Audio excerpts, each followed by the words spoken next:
I like to think of myself as an experienced West End goer, but when I tell you that things went south when I went to see The Hills of California, I'm not exaggerating. And in this video, I'm going to tell you 5 things that you should be aware of before you go and see The Hills of California, and I'm going to share with you a pretty embarrassing moment from my personal theater going history. So enjoy the ride.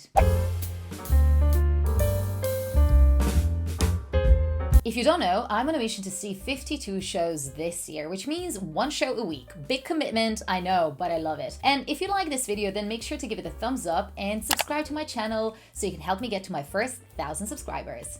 The Hills of California is a new play written by Butterworth and directed by Mendes. And if you're thinking, have these two collaborated before? Then you're not wrong. They have for the play The Ferryman, which was on the West End a few years ago and has received amazing reviews. So when it comes to this play, there were really high expectations, at least from me, because I have seen The Ferryman, really liked it, and also I really like Mendes' work. So generally, I just wanted to check it out and see if the hype is worth it. The play is set in Blackpool and it follows a journey of a family, 4 daughters to be more precise, who reunite in Blackpool after many years because their mother is really unwell. It's a family drama with a lot of high intensity emotions. So overall, that is the storyline that you can expect. I'm not going to go into details about the storyline more, but I'm going to tell you 5 things that you should think about before you go and see the show. The first thing to know is that The Hills of California is a 3-act play, which means that it is a bit longer than your usual Western shows. So if you're going to see it, you will need to be at the theater for a while. I do think that because it is the nature of the show and just the intensity of emotions that they're bringing throughout, it fits it nicely. But if you ask me, would it be possible to do it in 2 acts? I'm not gonna lie. I think that maybe it would be possible to do that. However, the pause in between the second and third act is really small. Like, I think some minor readjustments on the stage. It is just 1 longer interval like the one that you normally have after an hour, and then there's a smaller one in between the second and third act. But it is something that is slightly more unusual compared to some other West End shows. The second thing is that this is a play, not a musical, and I know that this is going to be music to your ears if you don't like musicals, pardon the pun.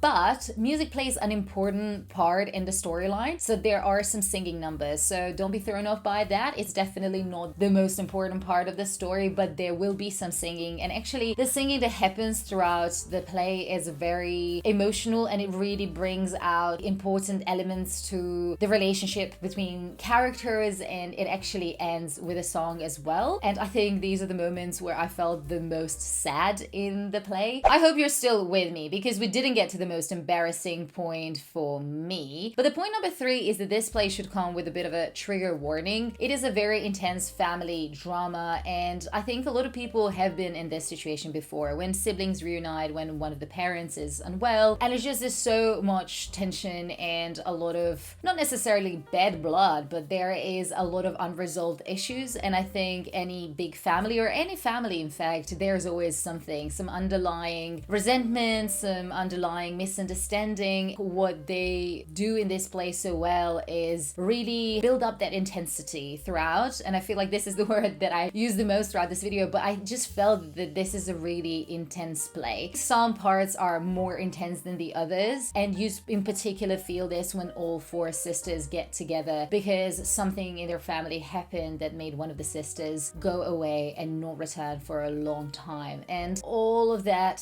is just portrayed in a way that makes you feel uneasy. These people reunited as feeling pretty miserable about their lives. There's just that element of this play not being a happy play or having a happy resolution. It is almost just like, this is life and these are ups and downs and you just got to deal with it. And that is kind of the general sentiment. Which brings me to my point number 4. I think if you're going to see this play, prepare for an emotionally taxing experience.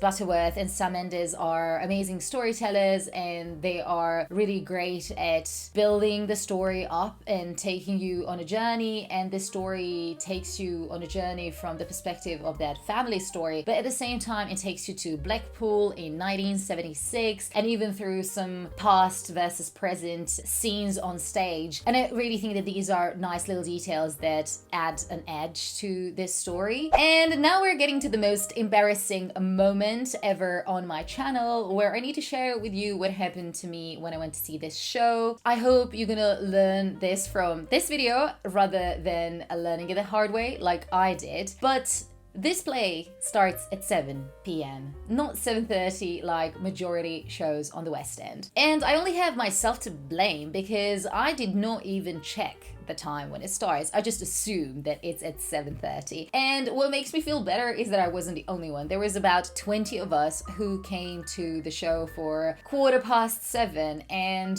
we were all put in this kind of lobby space in the theater, which wasn't that big. And we were watching the whole first act on the TV screen in the lobby. And that was quite frustrating because in most productions, they allow you to get in 15-20 minutes after the show has started when there is like a bit of a gap or changing of the set or something like that. In this case, they did not allow anyone to enter until the whole first act was done, which was about an hour. And I totally appreciate that it was my mistake, but at the same time, I feel like that we could have entered the theater and just like stood where there were some like standing seats as well. Overall, I did obviously watch the whole show because I was just about 10 minutes late, and I think the show started a little bit later, but seeing the whole first act on a tiny screen, it is definitely not worth it. So if you are going to see The Hills of California, make sure to be there for 7, not 7:30. My overall impressions are that this is a very well suited show for people who enjoy more serious plays and just emotionally engaging and